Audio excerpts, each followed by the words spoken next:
అబ్బా అమ్మే పోలీసులే అనుకుంటే వీళ్ళంతకు మించి కొట్టుండారే. అబ్బా ఓ నాయనో, వాళ్ళకు మన మీద ఉన్న కోపం కసి మొత్తం తీర్చేసుకున్నట్టున్నారమ్మి. అమ్మా మీకు పుణ్యం ఉంటుందమ్మా. అమ్మ ధర్మం చేయండి అమ్మా. మీకు పుణ్యం ఉంటుందమ్మా. ధర్మం చేయండి అమ్మా. అమ్మా మీకు పుణ్యం ఉంటుందమ్మా. అమ్మ ధర్మం చేయండి అమ్మా. అమ్మా అమ్మ ధర్మం చేయమ్మా. ఉంటుందమ్మా.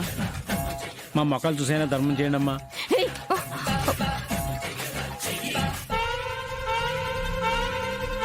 డ్రైవర్ కారాపు.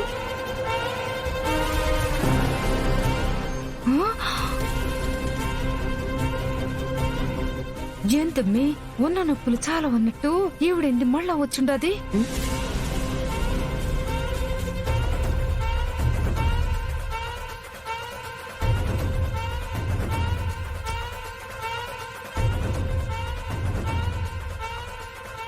అమ్మా అమ్మ ధర్మం చేయమ్మా. ధర్మం చేయండి అమ్మా.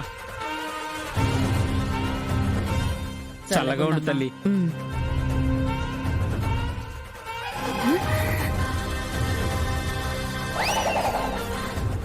అరే రే రే మీరా?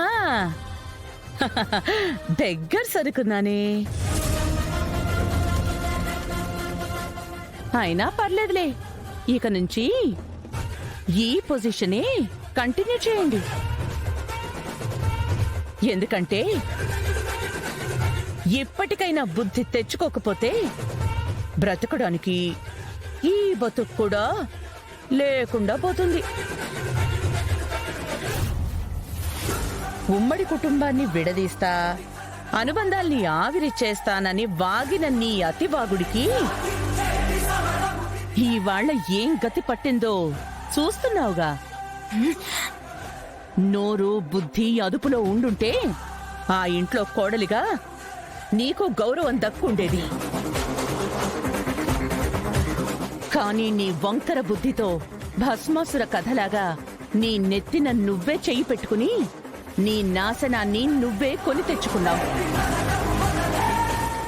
ఇవాళ కలిసుండాల్సిన తోడుకోడళ్ల చేతులతోనే తన్నించుకుని మరీ మెడబట్టి బయటికి గెంటించుకున్నావు. ఎక్కడ మొదలయ్యావు, ఎక్కడికొచ్చి పడ్డావు? ఇంతకు మించి పడిపోవాలి అని ట్రై చెయ్యకు. ఎందుకంటే